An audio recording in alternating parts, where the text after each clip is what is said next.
Chapter 7. Being Beavers, or the Young Explorers, Arctic or otherwise. You read in books about the pleasures of London, and about how people who live in the country long for the gay whirl of fashion in town because the country is so dull. I do not agree with this at all. In London, or at any rate Lewisham, nothing happens unless you make it happen. Or if it happens, it doesn't happen to you, and you don't know the people it does happen to. But in the country, the most interesting events occur quite freely, and they seem to happen to you as much as to anyone else, very often quite without your doing anything to help. The natural and right ways of earning your living in the country are much jollier than town ones too.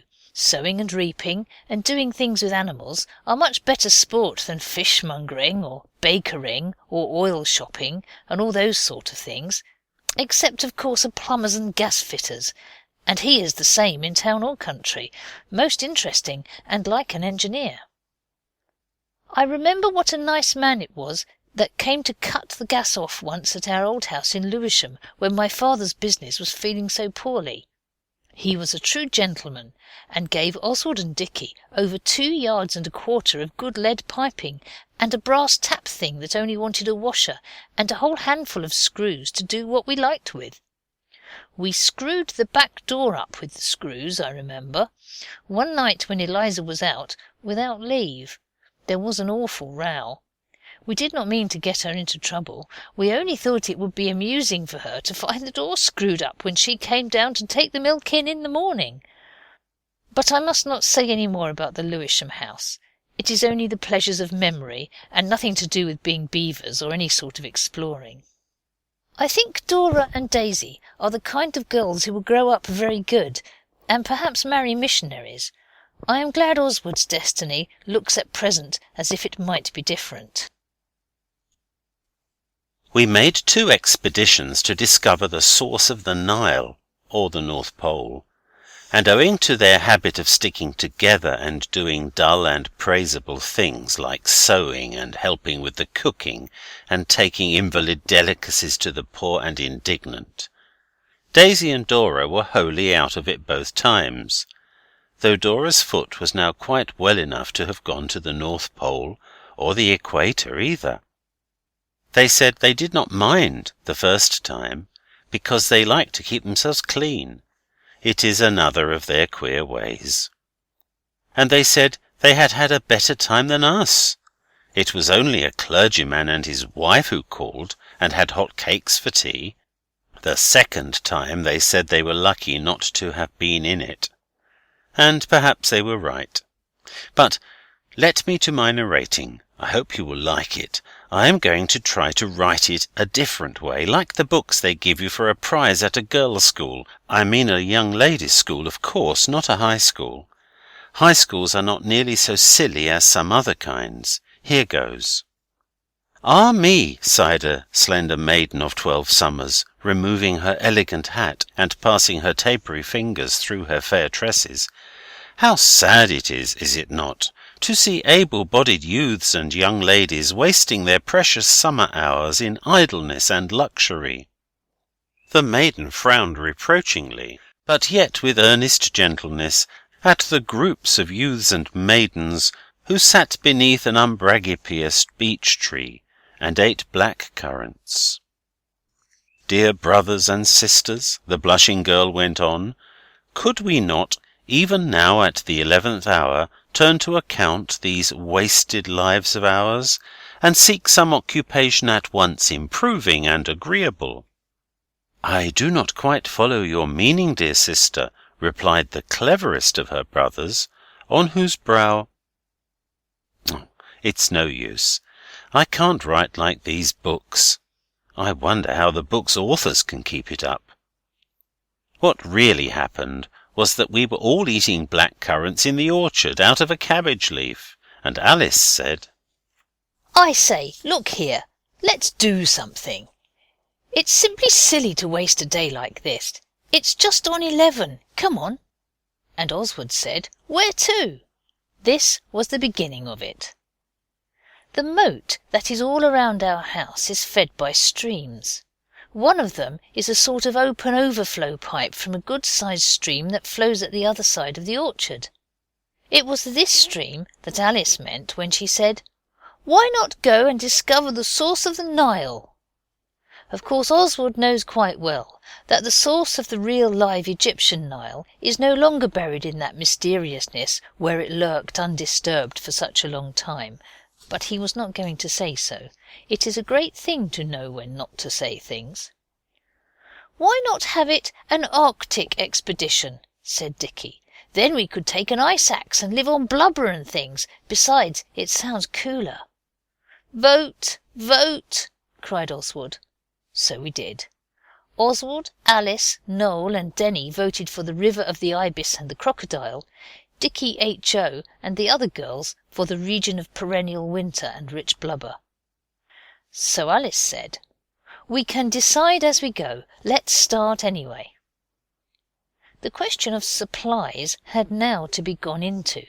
Everybody wanted to take something different, and nobody thought the other people's things would be the slightest use. It is sometimes thus even with grown-up expeditions. So then Oswald, who is equal to the hardest emergency that ever emerged yet, said, "Let's each get what we like. The secret storehouse can be the shed in the corner of the stable yard where we got the door for the raft. Then the captain can decide who's to take what." This was done.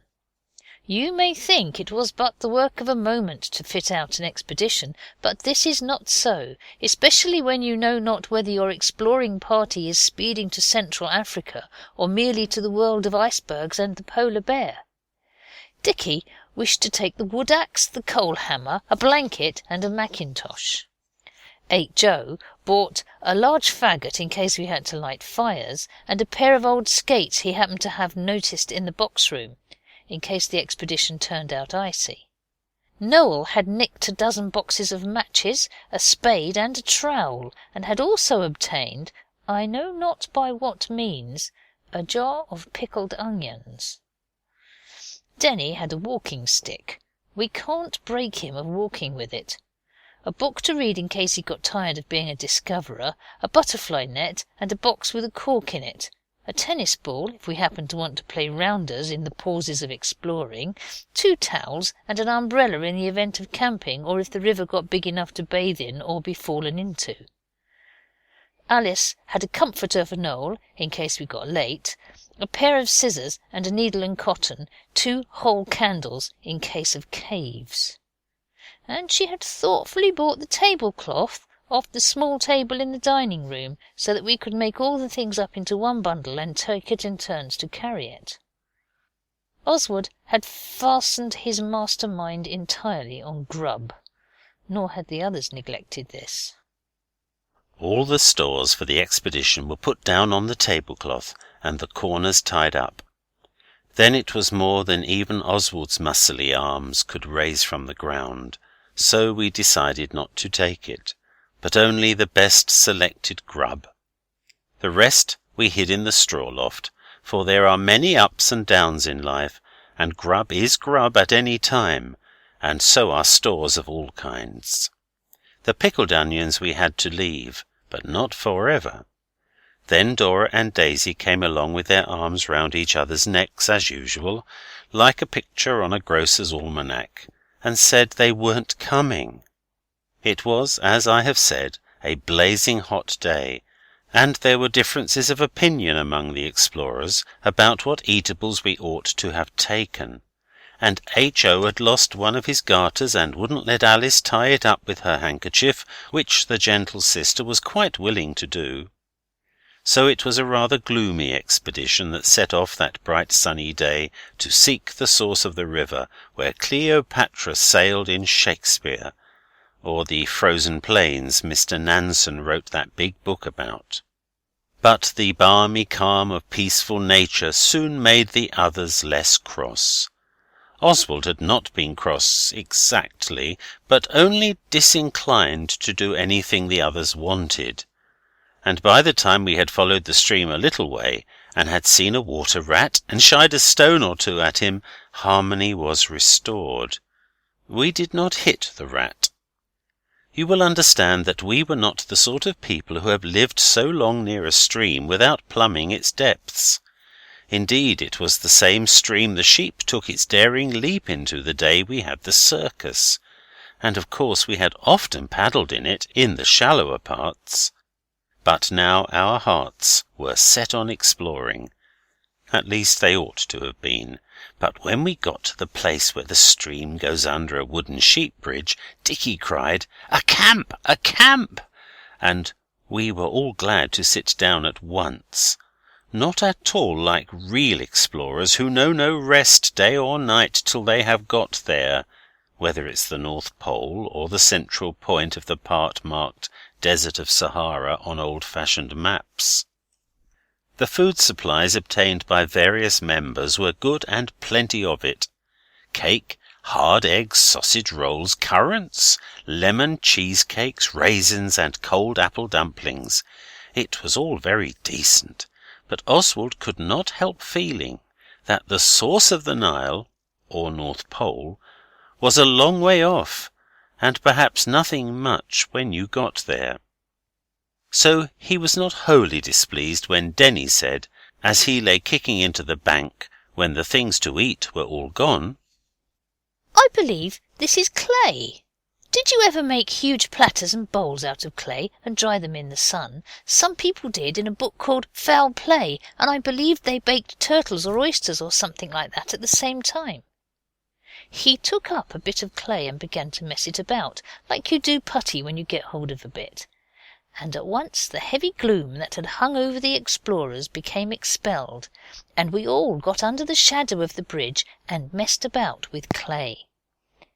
"It will be jolly," Alice said, "and we can give the huge platters to poor cottagers who are short of the usual sorts of crockery. That would really be a very golden deed." It is harder than you would think when you read about it to make huge platters with clay. It flops about as soon as you get it to any size, unless you keep it much too thick, and then when you turn up the edges they crack.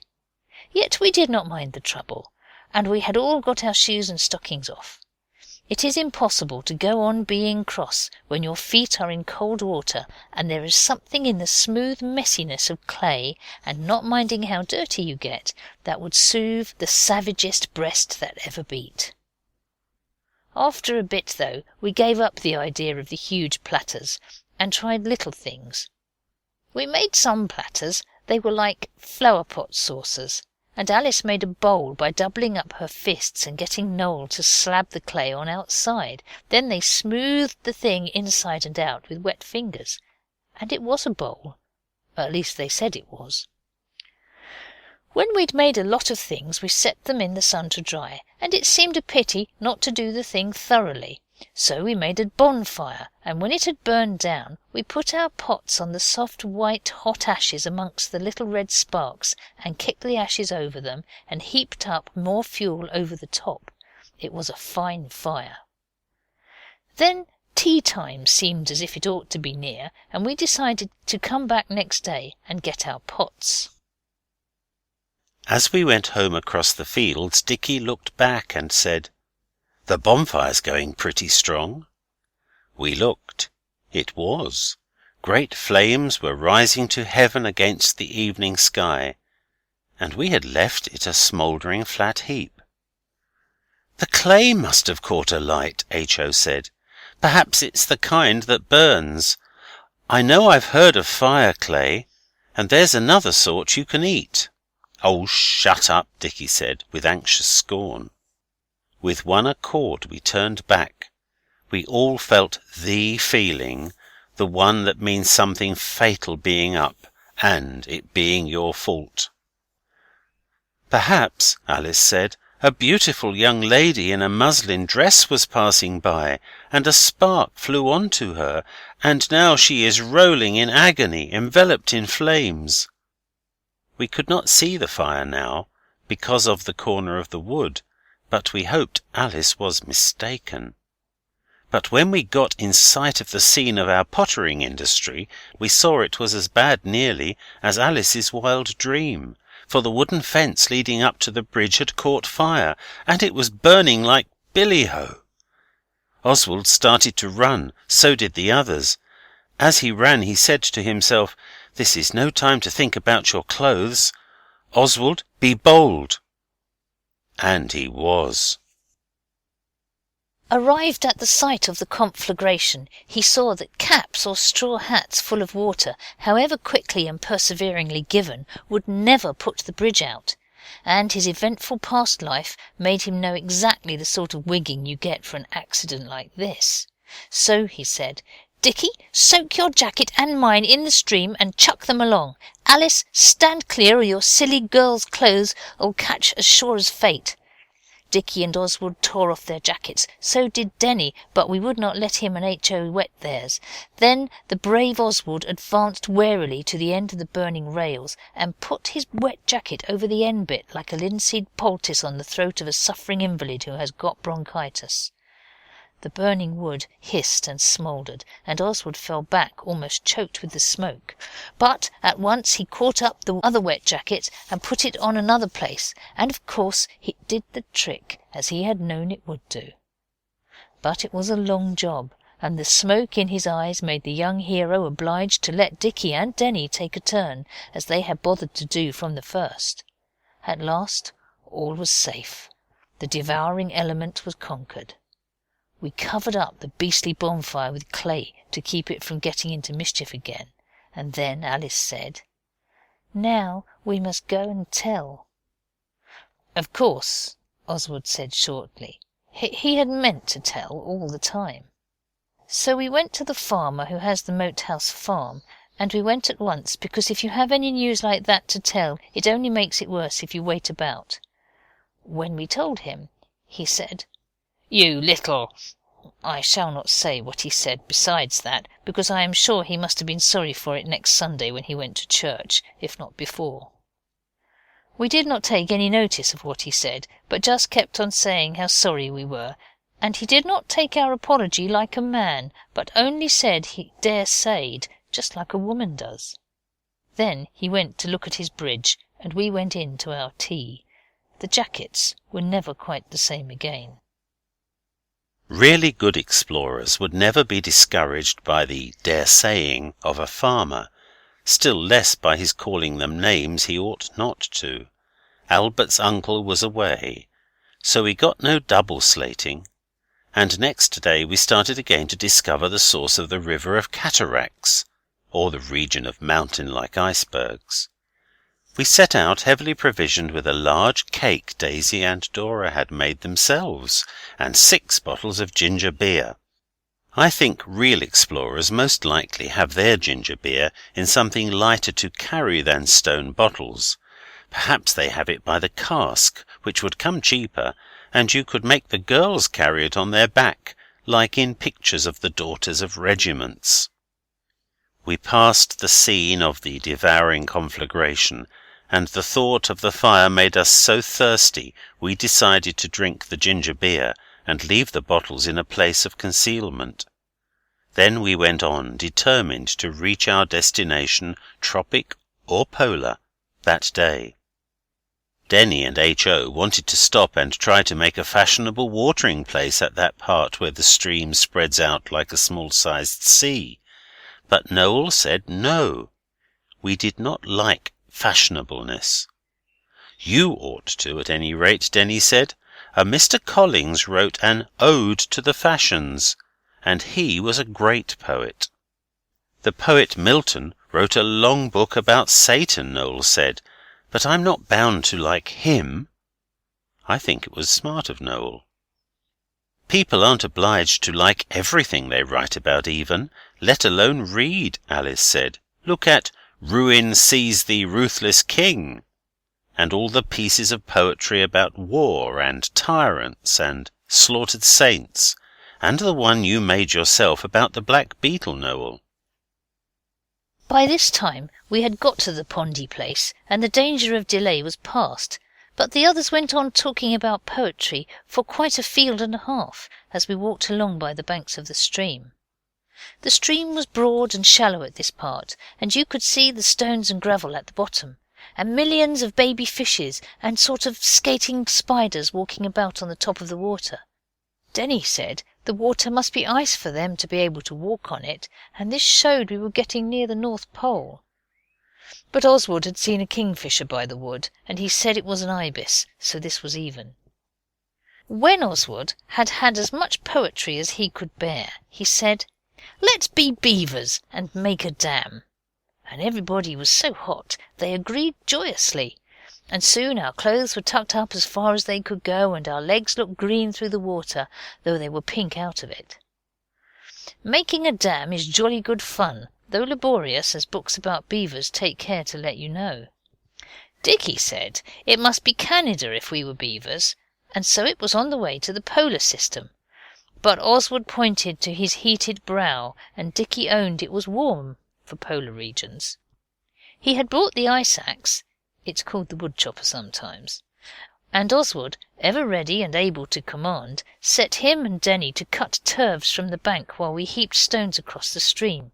It was clayey here, or of course dam making would have been vain, even for the best trained beaver. When we had made a ridge of stones, we laid turfs against them, nearly across the stream, leaving about 2 feet for the water to go through, then more stones, then lumps of clay stamped down as hard as we could. The industrious beavers spent hours over it, with only one easy to eat cake in. And at last the dam rose to the level of the bank. Then the beavers collected a great heap of clay, and 4 of them lifted it and dumped it down in the opening where the water was running. It did splash a little, but a true-hearted beaver knows better than to mind a bit of a wetting, as Oswald told Alice at the time. Then, with more clay, the work was completed. We must have used tons of clay. There was quite a big long hole in the bank above the dam where we had taken it out. When our beaver task was performed, we went on, and Dicky was so hot he had to take his jacket off and shut up about icebergs.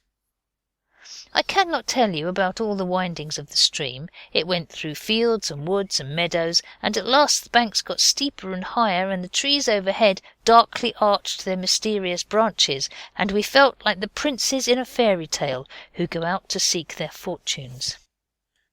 And then we saw a thing that was well worth coming all that way for.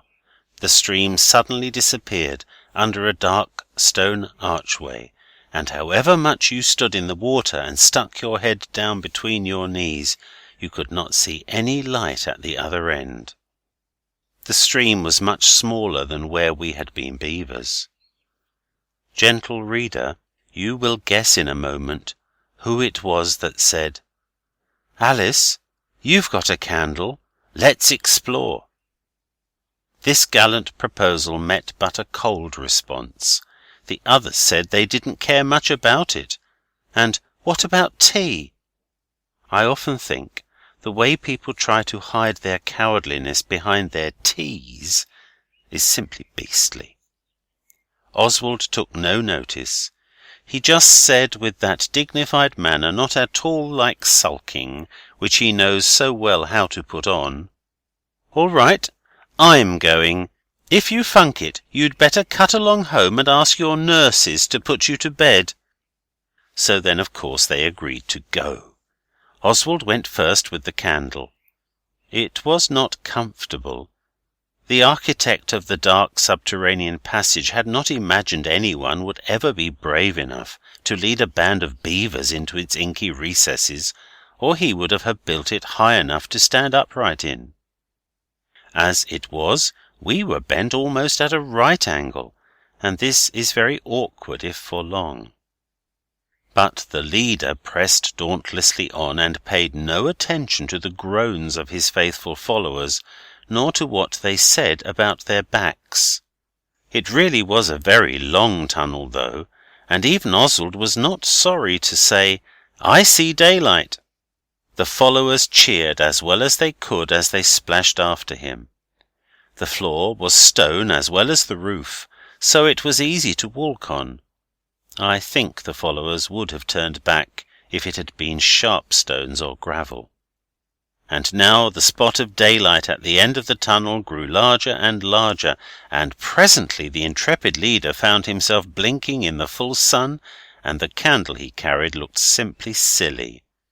He emerged, and the others too, and they stretched their backs, and the word "Crikey" fell from more than one lip. It had indeed been a cramping adventure.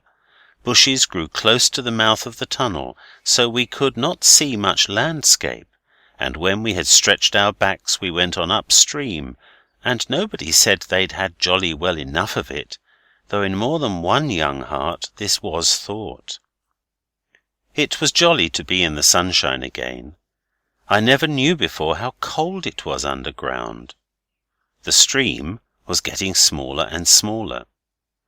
Dicky said, "This can't be the way. I expect there was a turning to the North Pole inside the tunnel, only we missed it. It was cold enough there." But here a twist in the stream brought us out from the bushes, and Oswald said, "Here is strange, wild, tropical vegetation in the richest profusion. Such blossoms as these never opened in a frigid what's-its-name." It was indeed true.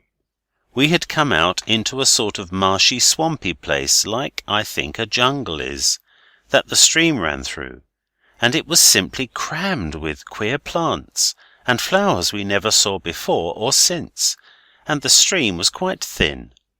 It was torridly hot and softish to walk on.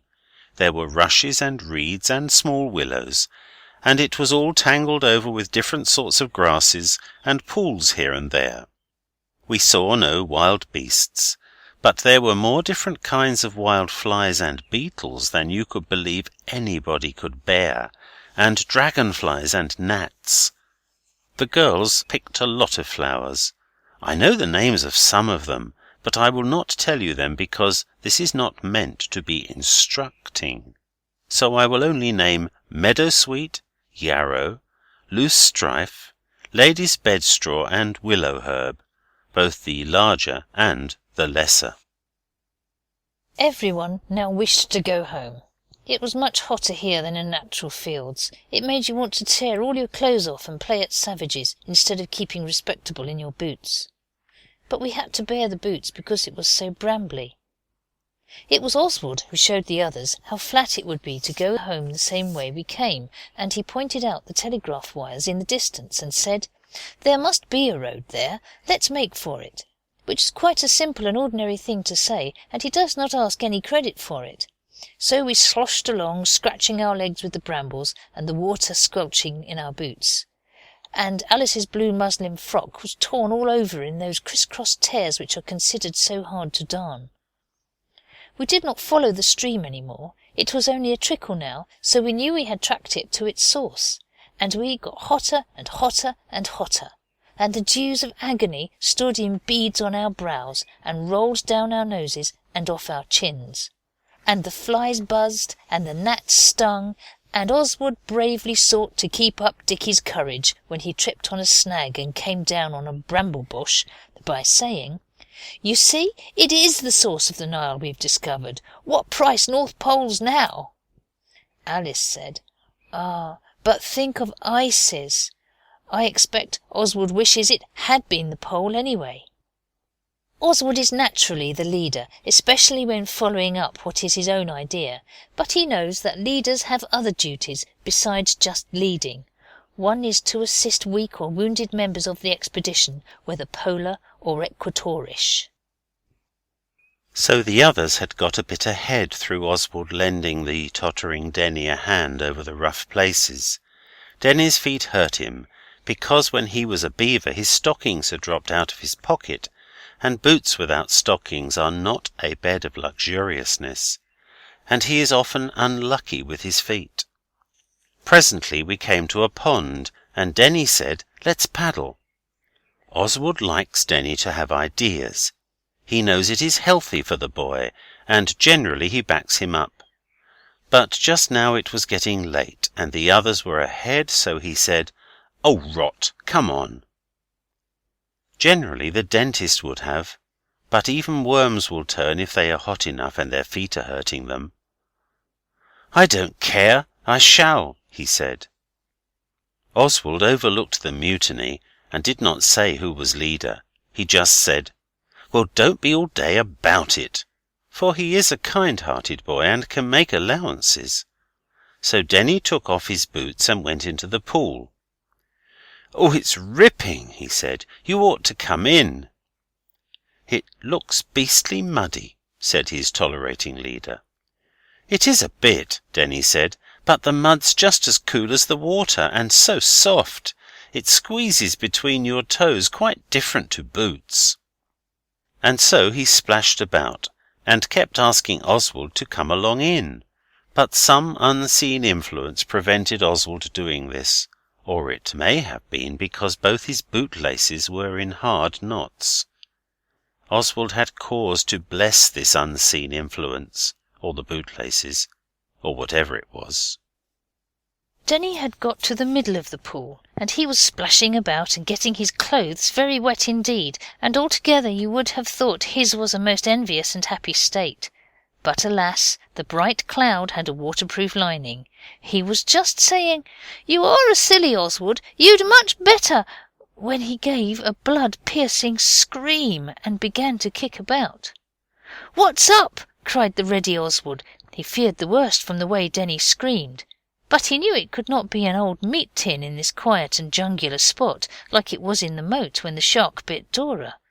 "I don't know. It's biting me. Oh, it's biting me all over my legs. Oh, what shall I do? Oh, it does hurt. Oh, oh, oh," remarked Denny among his screams, and he splashed towards the bank.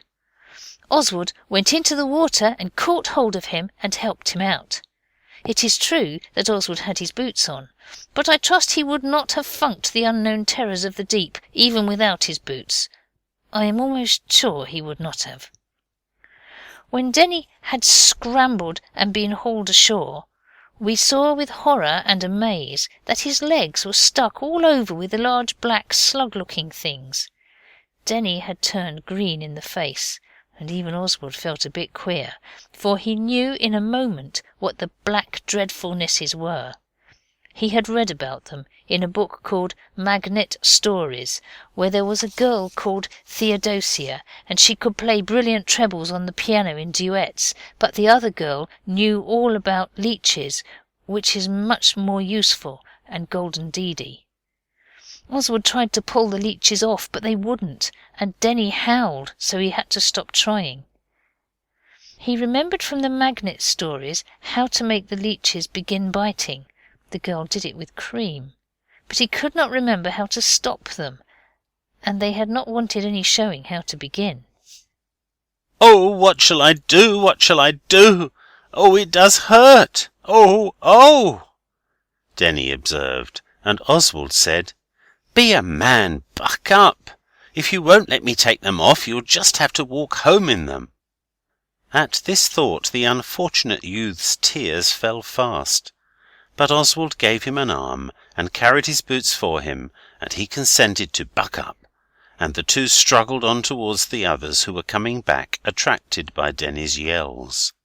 He did not stop howling for a moment except to breathe.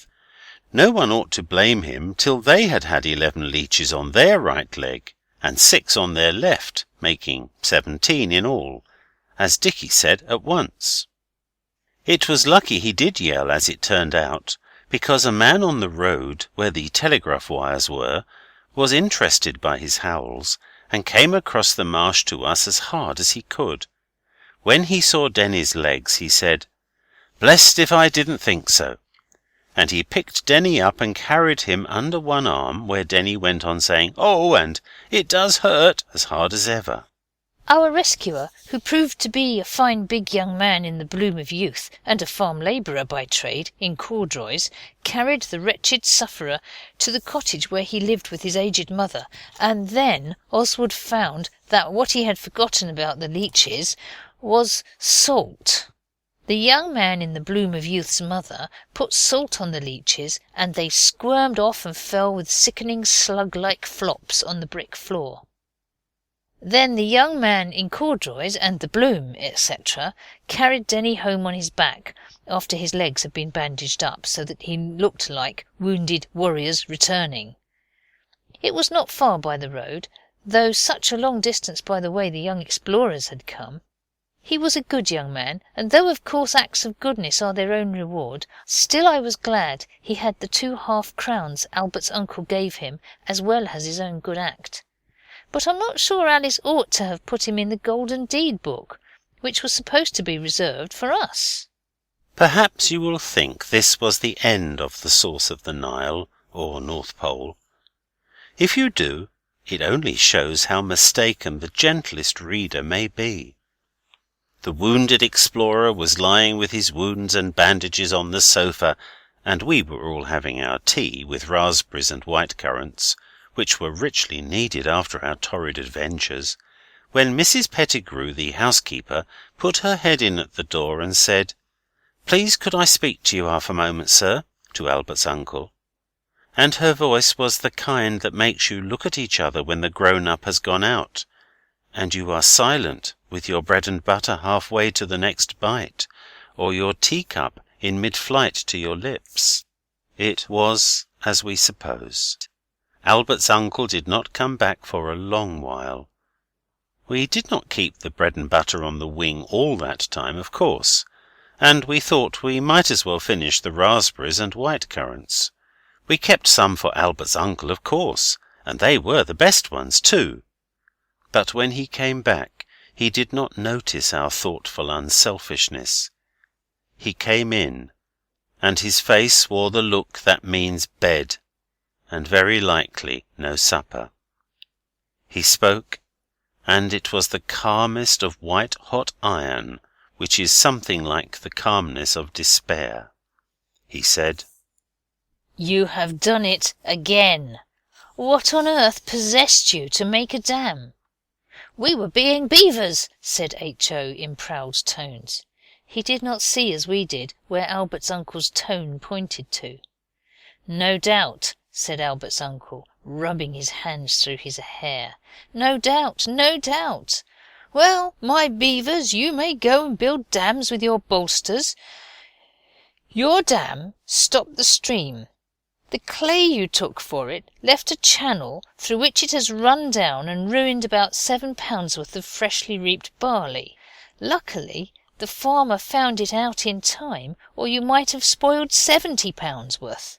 And you burned a bridge yesterday." We said we were sorry. There was nothing else to say, only Alice added, "We didn't mean to be naughty." "Of course not," said Albert's uncle. "You never do." "Oh, yes, I'll kiss you, but it's bed and it's 200 lines tomorrow. And the line is, 'Beware being beavers and burning bridges. Dread dams.' It will be a capital exercise in capital B's and D's." We knew by that though annoyed, he was not furious. We went to bed. I got jolly sick of capital B's and D's before sunset on the morrow. That night, just as the others were falling asleep, Oswald said, "I say." "Well?" retorted his brother. "There is one thing about it," Oswald went on. "It does show it was a rattling good dam anyhow." And, filled with this agreeable thought, the weary beavers, or explorers, polar or otherwise, fell asleep. End of chapter 7.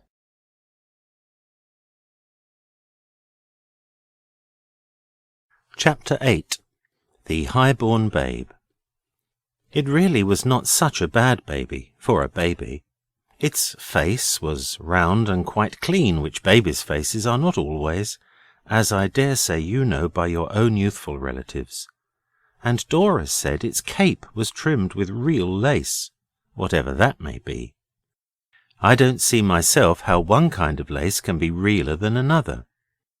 It was in a very swagger sort of perambulator when we saw it, and the perambulator was standing quite by itself in the lane that leads to the mill. "I wonder whose baby it is," Dora said. "Isn't it a darling, Alice?" Alice agreed to its being one, and said she thought it was most likely the child of noble parents stolen by gypsies. "These two, as likely as not," Noel said. "Can't you see something crime-like in the very way they're lying?" They were 2 tramps, and they were lying on the grass at the edge of the lane on the shady side, fast asleep, only a very little further on than where the baby was. They were very ragged, and their snores did have a sinister sound. I expect they stole the titled air at dead of night, and they've been travelling hot foot ever since, so now they're sleeping the sleep of exhaustedness, Alice said. What a heart-rending scene when the patrician mother wakes in the morning and finds the infant aristocrat isn't in bed with his mamma. The baby was fast asleep, or else the girls would have kissed it. They are strangely fond of kissing. The author never could see anything in it himself. If the gypsies did steal it, Dora said, perhaps they'll sell it to us. I wonder what they'd take for it. What could you do with it if you got it? H.O. asked. Why, adopt it, of course, Dora said. I've often thought I should enjoy adopting a baby. It would be a golden deed, too. We've hardly got any in the book yet. I should have thought there were enough of us, Dicky said. Ah, but you're none of you babies, said Dora, unless you count H.O. as a baby. He behaves jolly like one sometimes. This was because of what had happened that morning when Dicky found H.O. going fishing with a box of worms, and the box was the one Dicky keeps his silver studs in, and the medal he got at school, and what is left of his watch and chain. The box is lined with real velvet, and it was not nice afterwards.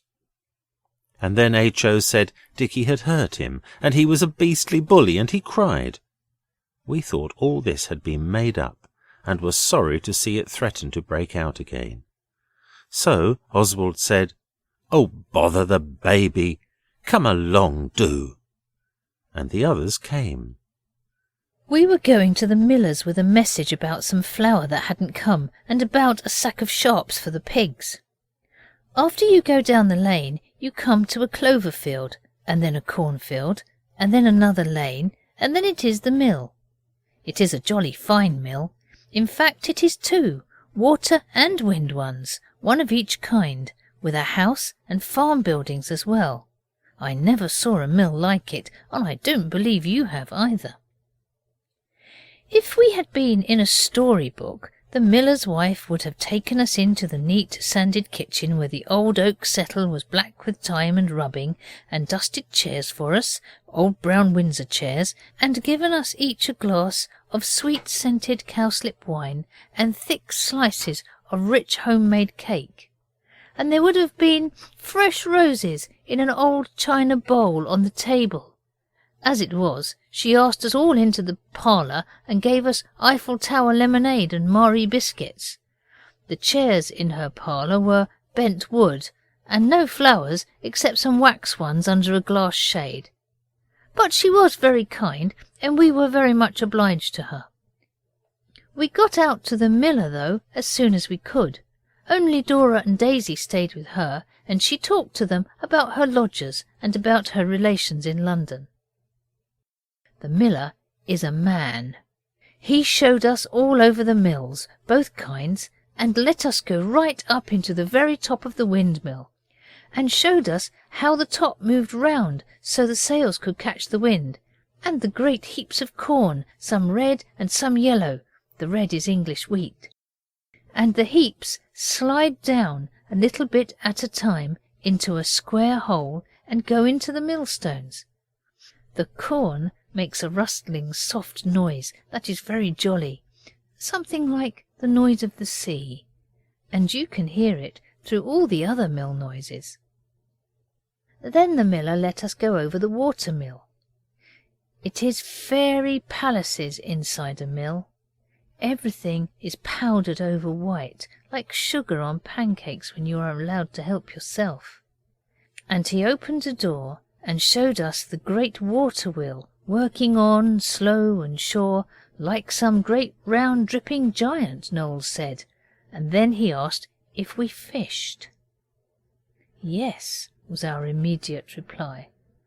Then why not try the mill pool, he said, and we replied politely, and when he was gone to tell his man something, we owned to each other that he was a trump. He did the thing thoroughly. He took us out and cut us ash saplings for rods. He found us in lines and hooks and several different sorts of bait, including a handsome handful of mealworms, which Oswald put loose into his pocket.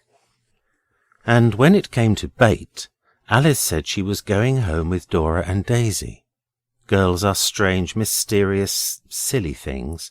Alice always enjoys a rat hunt until the rat is caught, but she hates fishing from beginning to end. We boys have got to like it. We don't feel now as we did when we turned off the water and stopped the competition of the competing anglers. We had a grand day fishing that day. I can't think what made the miller so kind to us. Perhaps he felt a thrill of fellow feeling in his manly breast for his fellow sportsman, for he was a noble fisherman himself. We had glorious sport. 8 roach, 6 dace, 3 eels, 7 perch, and a young pike. But he was so very young the miller asked us to put him back, and of course we did. He'll live to bite another day, said the miller. The miller's wife gave us bread and cheese and more Eiffel Tower lemonade, and we went home at last a little damp, but full of successful ambition, with our fish on a string. It had been a strikingly good time, one of those times that happen in the country quite by themselves. Country people are much more friendly than town people. I suppose they don't have to spread their friendly feelings out over so many persons, so it's thicker, like a pound of butter on one loaf is thicker than on a dozen. Friendliness in the country is not scrape, like it is in London. Even Dicky and H.O. forgot the affair of honour that had taken place in the morning. H.O. changed rods with Dicky because H.O.'s was the best rod, and Dicky baited H.O.'s hook for him, just like loving, unselfish brothers in Sunday school magazines. We were talking fish-likely as we went along down the lane and through the cornfield and the clover-field, and then we came up to the other lane where we had seen the baby. The tramps were gone, and the perambulator was gone, and of course the baby was gone too. I wonder if those gypsies had stolen the baby, Noel said dreamily. He had not fished much, but he had made a piece of poetry. It was this: How I wish I was a fish. I would not look at your hook, but lie still and be cool at the bottom of the pool. And when you went to look at your cruel hook, you would not find me there. So there. If they did steal the baby, Noel went on, they will be tracked by the lordly perambulator. You can disguise a baby in rags and walnut juice, but there isn't any disguise dark enough to conceal a perambulator's person. You might disguise it as a wheelbarrow, said Dicky. Or cover it with leaves, said H.O., like the robins. We told him to shut up and not gibber. But afterwards we had to own that even a young brother may sometimes talk sense, by accident, for we took the short cut home from the lane. It begins with a large gap in the hedge, and the grass and weeds trodden down by the hasty feet of persons who were late for church and in too great a hurry to go round by the road. Our house is next to the church, as I think I have said before sometime. The short cut leads to a stile at the edge of a bit of wood. The parson's shave, they call it, because it belongs to him. The wood has not been shaved for some time, and it has grown out beyond the stile, and here, among the hazels and chestnuts and young dogwood bushes, we saw something white. We felt it was our duty to investigate, even if the white was only the underside of the tail of a dead rabbit caught in a trap. It was not. It was part of the perambulator. I forget whether I said that the perambulator was enamelled white, not the kind of enamelling you do at home with aspinalls and the hairs of the brush come out and it's all gritty looking, but smooth, like the handles of ladies' very best lace parasols. And whoever had abandoned the helpless perambulator in that lonely spot had done exactly as H.O. said and covered it with leaves, only they were green and some of them had dropped off. The others were wild with excitement. Now or never, they thought. It was a chance to be real detectives. Oswald alone retained a calm exterior. It was he who would not go straight to the police station. He said, "Let's try and ferret out something for ourselves before we tell the police. They always have a clue directly they hear about the finding of the body. And besides, we might as well let Alice be in anything there is going. And besides, we haven't had our dinners yet." This argument of Oswald's was so strong and powerful, his arguments are often that, as I dare say you have noticed, that the others agreed. It was Oswald, too, who showed his artless brothers why they had much better not take the deserted perambulator home with them. The dead body, or whatever the clue is always left exactly as it is found, he said, till the police have seen it, and the coroner and the inquest and the doctor and the sorrowing relations. Besides, suppose someone saw us with the beastly thing and thought we had stolen it. Then they would say, "What have you done with the baby?" And then where should we be? Oswald's brothers could not answer this question, but once more Oswald's native eloquence and far-seeing discerningness conquered. "Anyway," Sticky said, "let's shove the derelict a little further under cover." So we did. Then we went on home. Dinner was ready, and so were Alice and Daisy, but Dora was not there. "She's got a... well, she's not coming to dinner anyway," Alice said when we asked. "She can tell you afterwards herself what it is she's got." Oswald thought it was a headache or a pain in the temper or in the pinafore, so he said no more.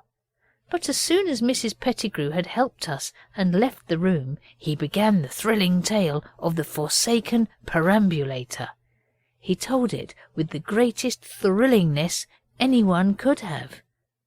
But Daisy and Alice seemed almost unmoved. Alice said, "Yes, very strange," and things like that. But both the girls seemed to be thinking of something else. They kept looking at each other and trying not to laugh. So Oswald saw they had got some silly secret, and he said, "Oh, all right, I don't care about telling you. I only thought you'd like to be in on it. It's going to be a really big thing with policemen in it, and perhaps a judge." "In what?" H.O. said. "The perambulator?" Daisy choked, and then tried to drink, and spluttered and got purple and had to be thumped on the back. But Oswald was not appeased. When Alice said, "Do go on, Oswald, I'm sure we all like it very much," he said, "Oh no, thank you," very politely. "As it happens," he went on, "I'd just as soon go through with this thing without having any girls in it." "In the perambulator?" said H.O. again. "It's a man's job," Oswald went on without taking any notice of H.O. "Do you really think so?" said Alice, "when there's a baby in it?" "But there isn't," said H.O., "if you mean in the perambulator." "Blow you and your perambulator," said Oswald with gloomy forbearance. Alice kicked Oswald under the table and said, "Don't be waxy, Oswald. Really and truly, Daisy and I have got a secret, only it's Dora's secret, and she wants to tell you herself.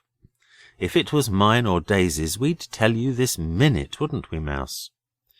"This very second," said the White Mouse. And Oswald consented to take their apologies.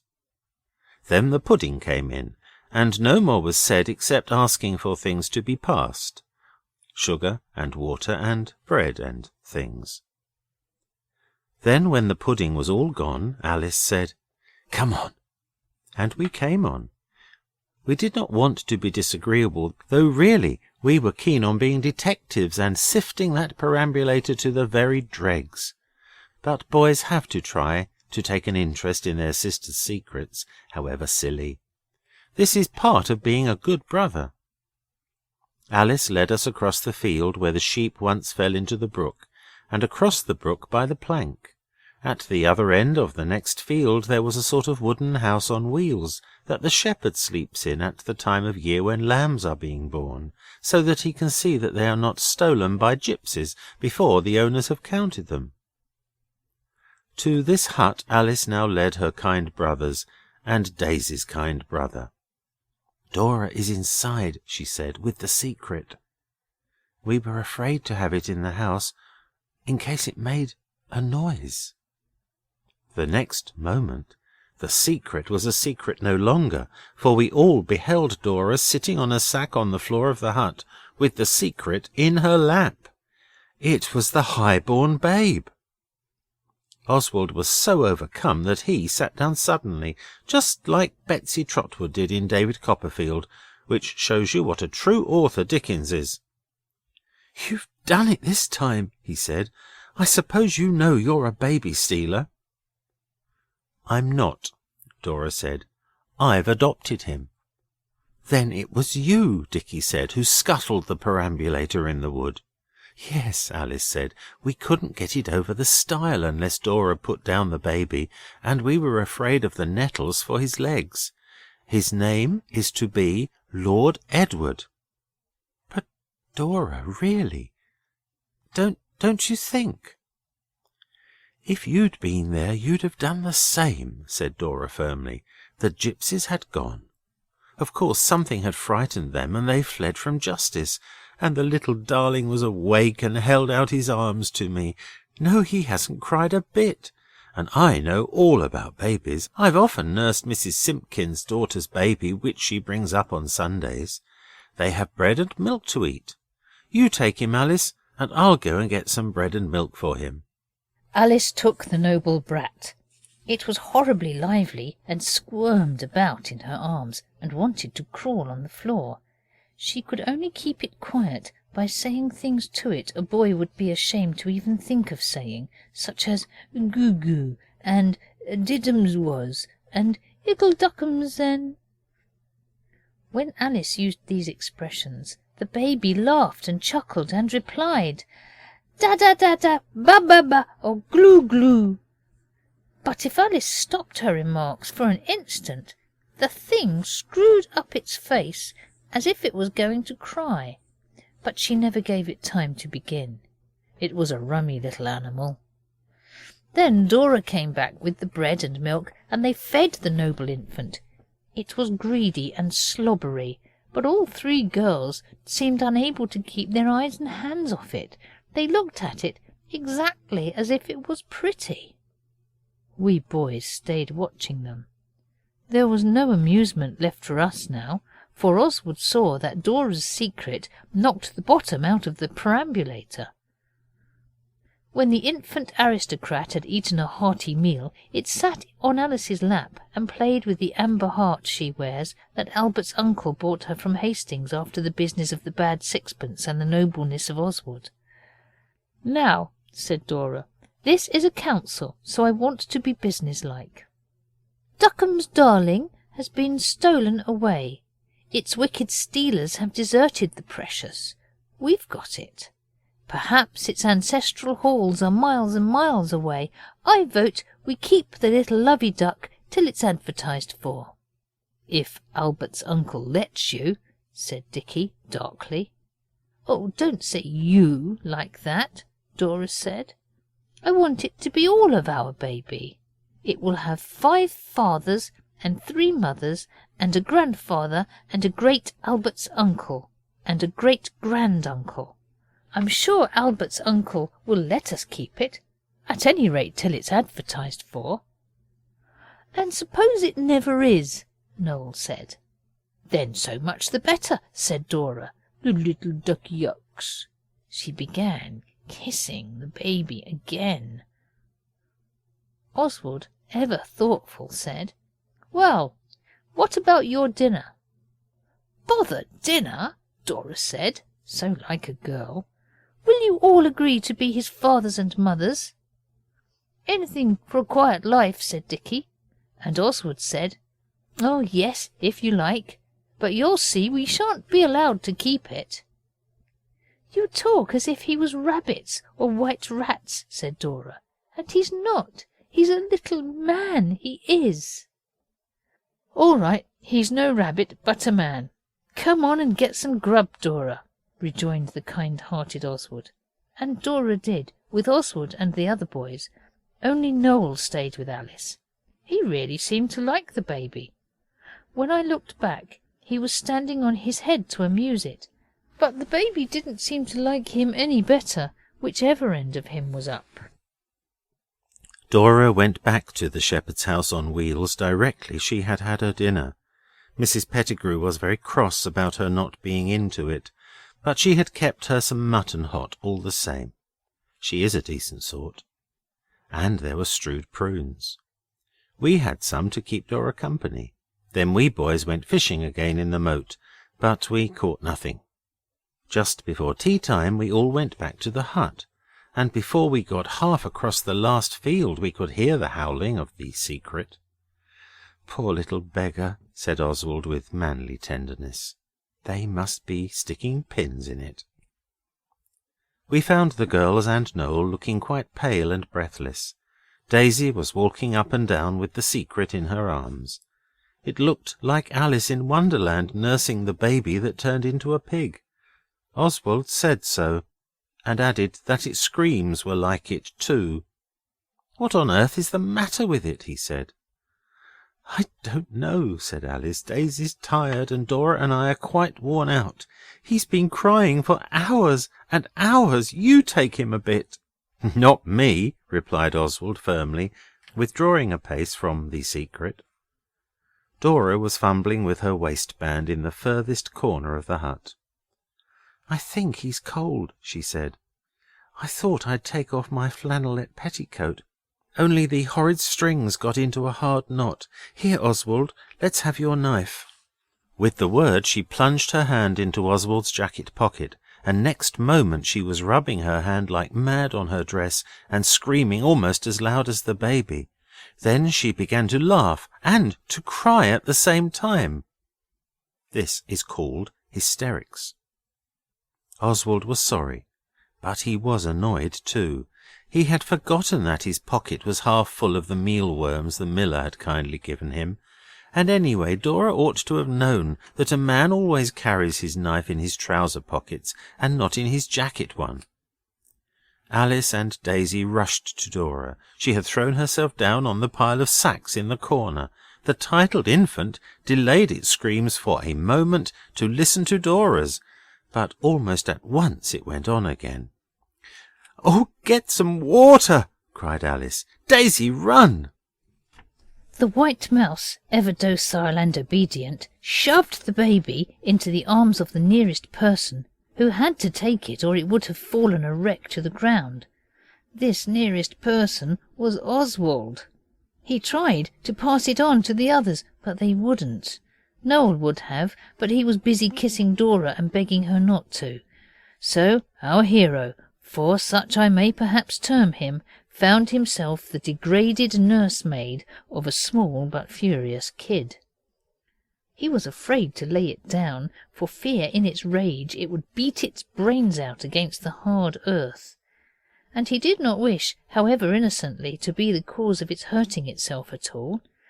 So he walked earnestly up and down with it, thumping it unceasingly on the back, while the others attended to Dora, who presently ceased to yell. Suddenly it struck Oswald that the high-born had also ceased to yell. He looked at it, and could hardly believe the glad tidings of his faithful eyes. With bated breath he hastened back to the sheep-house. The others turned on him, full of reproaches about the mealworms and Dora, but he answered without anger. "Shut up," he said, in a whisper of imperial command. "Can't you see? It's gone to sleep." As exhausted as if they had all taken part in all the events of a very long athletic sports, the youthful Bastables and their friends dragged their weary limbs back across the fields. Oswald was compelled to go on holding the titled infant, for fear it should wake up if it changed hands and began to yell again. Dora's flannelette petticoat had been got off somehow, how I do not seek to inquire, and the secret was covered with it. The others surrounded Oswald as much as possible, with a view to concealment if we met Mrs. Pettigrew. But the coast was clear. Oswald took the secret up into his bedroom.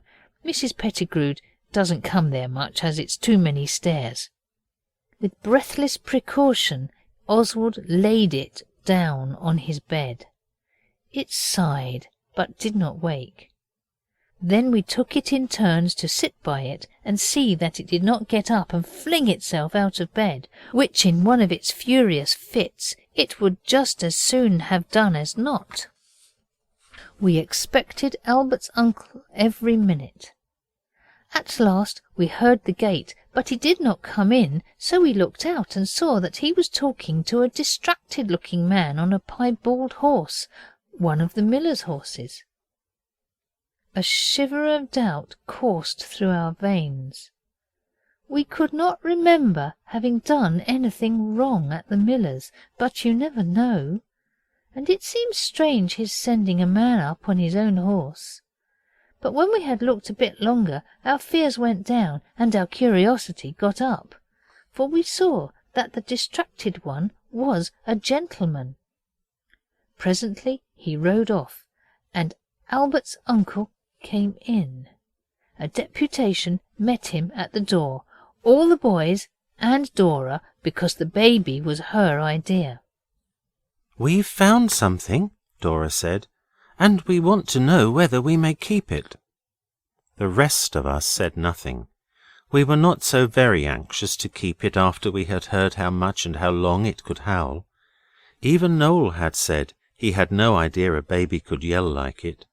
Dora said it only cried because it was sleepy, but we reflected that it would certainly be sleepy once a day, if not oftener.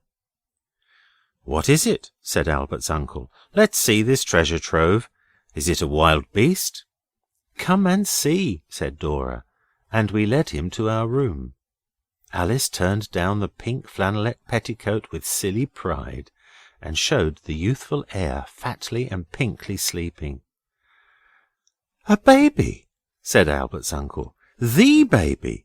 Oh, my cat's alive!" That is an expression which he uses to express despair unmixed with anger. "Where did you—" But that doesn't matter. We'll talk of this later. He rushed from the room, and in a moment or two we saw him mount his bicycle and ride off. Quite shortly he returned with the distracted horseman. It was his baby, and not titled at all. The horseman and his wife were the lodgers at the mill. The nursemaid was a girl from the village. She said she only left the baby 5 minutes while she went to speak to her sweetheart who was gardener at the Red House. But we knew she left it over an hour, and nearly 2. I never saw anyone so pleased as the distracted horseman. When we were asked, we explained about having thought the baby was a prey of gypsies, and the distracted horseman stood hugging the baby and actually thanked us. But when he had gone, we had a brief lecture on minding our own business. But Dora still thinks she was right. As for Oswald and most of the others, they agreed that they would rather mind their own business all their lives than mind a baby for a single hour. If you have never had to do with a baby in the frenzied throes of sleepiness, you can have no idea what its screams are like. If you have been through such a scene, you will understand how we managed to bear up under having no baby to adopt. Oswald insisted on having the whole thing written in the Golden Deed book. Of course his share could not be put in without telling about Dora's generous adopting of the forlorn infant outcast, and Oswald could not and cannot forget that he was the one who did get that baby to sleep. What a time Mr. and Mrs. Distracted Horseman must have of it, though, especially now they've sacked the nursemaid. If Oswald is ever married, I suppose he must be some day, he will have 10 nurses to each baby, 8 is not enough. We know that because we tried, and the whole 8 of us were not enough for the needs of that deserted infant who was not so extra high-born after all. End of chapter 8.